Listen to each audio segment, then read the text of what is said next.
This narrative, woven through the fabric of time, tells not just of the hardships endured by Native Americans, but also of their enduring spirit, their efforts to reclaim and assert their identity, and their continuous struggle for justice and cultural preservation. It's a story of survival, adaptation, and the ongoing quest for a place within the larger American tapestry, all set against the backdrop of a changing nation. As the 20th century approached, Native American communities faced mounting challenges to their existence and traditional ways of life. After the Civil War, large numbers of white settlers moved westward, spurred on by the expansion of railroads. This migration reshaped the frontier, impacting the land and its inhabitants profoundly. Settlers not only cultivated the land, but also hunted American bison extensively. The once thriving herds of bison, which roamed in numbers that darkened the plains, dwindled rapidly, decimated by commercial hunting for their hides, bones, and to clear the way for cattle ranching. This had a devastating effect on Native American tribes, whose lives were intricately linked to the buffalo for sustenance, materials, and cultural practices. Native American tribes often found themselves outnumbered in conflicts with both settlers and the U.S. government. The military campaigns, treaties, and subsequent reneging on these treaties by the government led to a series of confrontations and forced relocations. The most notable of these was perhaps the Battle of Little Bighorn in 1876, where the combined forces of the Lakota, Northern Cheyenne, and Arapaho tribes defeated the U.S. 7th Cavalry Regiment, though this victory was short-lived as it eventually led to increased military pressure and the eventual surrender of many tribes. By the 1880s, most Native Americans had been confined to reservations, often in remote areas. These reservations were intended to transform Native Americans into farmers and to assimilate them into American society, but they were often under-resourced, with poor land quality, and lacked the cultural context needed for the tribes to thrive. Many feared their traditional lifestyle was under threat of disappearing forever, as the once vast territories where they roamed were now fenced in, their movements restricted, and their connection to the land severed. Meanwhile, pioneering photographers like Edward Curtis, Walter McClintock, and Herman Hayne worked to preserve Native American culture through photography. Edward Curtis, in particular, dedicated his life to capturing the lives of Native Americans, often at great personal cost. His work, The North American Indian, is a monumental photographic and ethnographic record that sought to document the disappearing ways of life of over 80 tribes. These colored old photos offer a vivid glimpse into a changing world, which you can explore in this photo collection. Curtis's photographs, alongside those of McClintock and Hayne, not only captured the physical likeness of Native Americans, but also their spirit, their ceremonies, their daily life, and their interaction with the environment.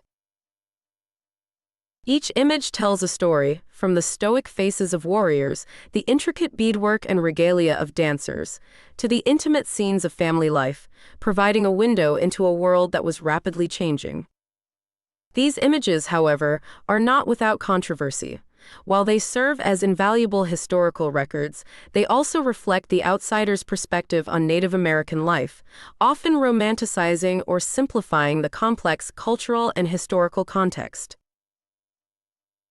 Yet they remain a crucial part of the narrative, capturing moments of a culture in transition, and offering a medium through which future generations could understand the depth and richness of Native American heritage. In these photographs, we see not just the people, but also the land they cherished, the rituals they performed, and the challenges they faced. They remind us of a time when the Native American way of life was being forcibly altered, yet they also show the resilience and continuity of cultural practices.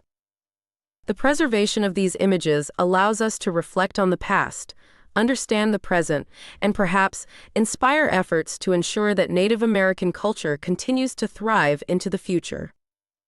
Continuing our journey through this transformative period in Native American history, let us delve deeper into the social and political changes that unfolded. The end of the 19th century and the dawn of the 20th brought with it a wave of policies aimed at integrating Native Americans into American society. The Indian Appropriations Act of 1871 ended the recognition of tribes as separate nations, meaning no new treaties could be made with them. This was followed by the General Allotment Act, also known as the Dawes Act of 1887, which intended to break up tribal lands into individual allotments, with the surplus land sold to non-natives. The goal was assimilation, but the result was often the loss of communal land and a drastic reduction in the land base for many tribes. However, within this era of forced assimilation, there were glimmers of cultural preservation and adaptation. Native Americans continued to practice their traditions in secrecy or adapted them to survive in the new realities. For instance, the ghost dance movement, which began in the late 1880s, was a spiritual movement aimed at bringing about the return of the buffalo and the revival of traditional ways of life. This movement spread across tribes but was met with fear and hostility by the U.S. government, culminating in the tragic event of the Wounded Knee Massacre in 1890, where hundreds of Lakota men, women, and children were killed. In response to such events, Native Americans began to engage with the legal and political systems of the United States in new ways. They started to use the courts to fight for their rights, land, and sovereignty. One significant victory was the 1908 Winters v. United States Supreme Court case, which recognized that Native American tribes held reserved water rights for their reservations, a crucial step in ensuring the sustainability of their lands. The photographs from this era by Edward Curtis, Walter McClintock, and Herman Hayne not only captured the physical appearance of Native Americans, but also reflected their resilience and adaptation. Curtis, for instance, often staged his photographs to preserve what he perceived as an authentic Native American experience, sometimes at the expense of showing the contemporary realities of reservation life. Yet, his work helped to bring attention to the plight of Native Americans and their rich cultural heritage to a broader audience. Native American leaders also began to emerge as public figures, advocating for their people's rights. Figures like Charles Eastman, a Santee Dakota physician, and Zutkala Saw, a Yankton Dakota writer, musician, and political activist, used their education and talents to bridge Native and non-Native worlds, working tirelessly to ensure that Native American voices were heard. They spoke at public gatherings, wrote books, and engaged with policymakers to advocate for better conditions on reservations and for the preservation of Native cultures. Education became another battleground for cultural preservation. Native American boarding schools, often run by the federal government or religious organizations, aimed to kill the Indian, save the man.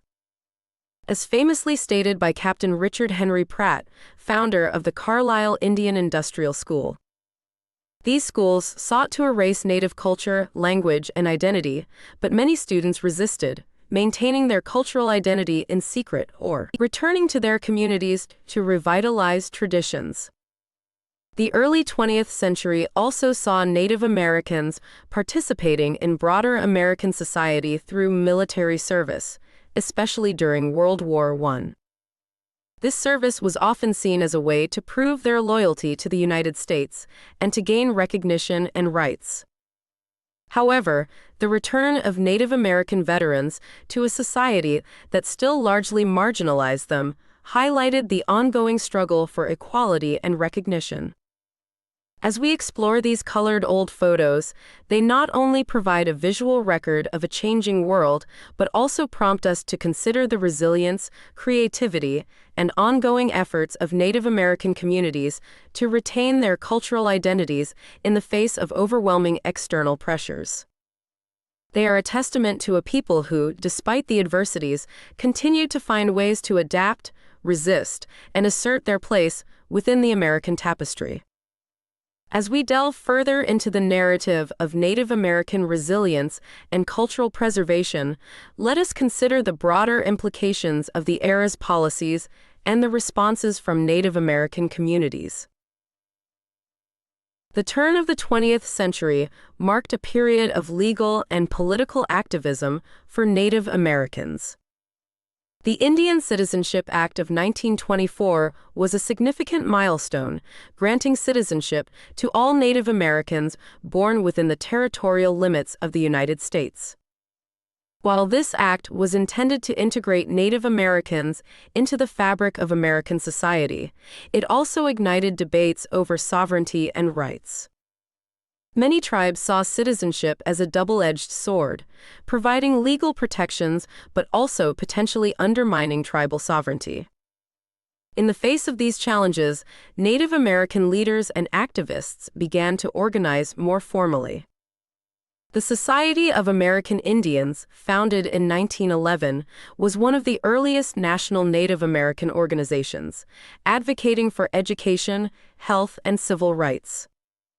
It was followed by the National Congress of American Indians in 1944, which continues to be a powerful voice for Native American issues today. Education, often used as a tool for assimilation, also became a means of empowerment. Despite the often harsh conditions of boarding schools, some Native American students returned to their communities with new skills and knowledge, which they used to advocate for their people.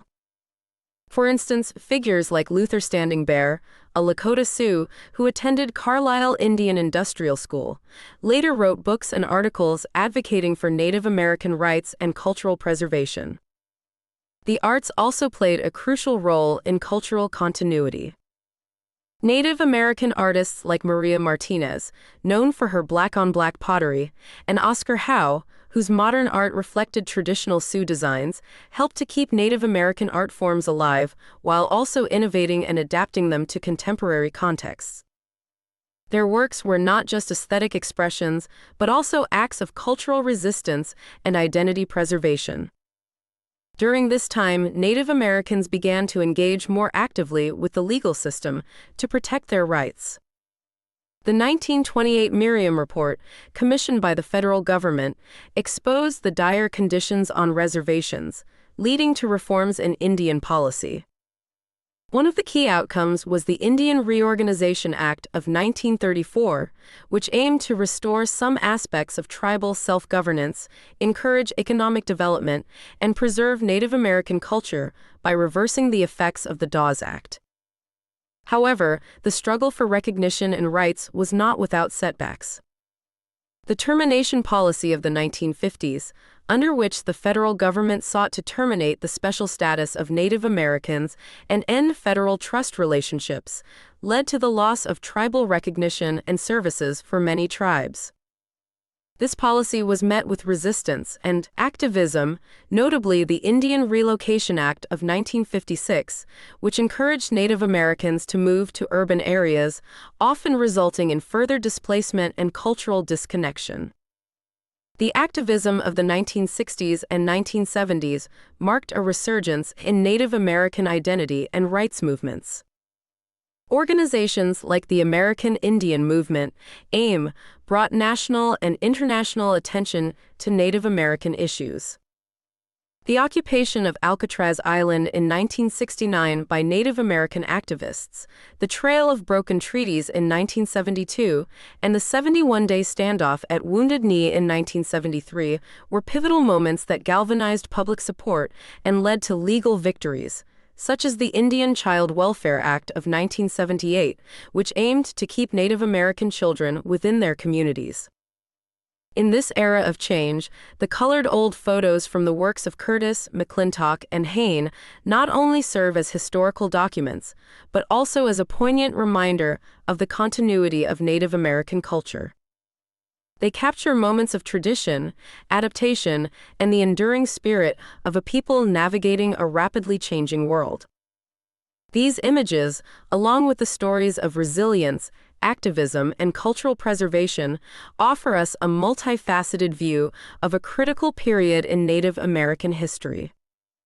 Through these visual and narrative lenses, we gain insight into the profound impacts of policy, the struggle for identity, and the ongoing efforts to maintain cultural integrity. They remind us that while Native American communities faced tremendous challenges, they also showed an incredible capacity to adapt, resist, and assert their place within the broader American narrative.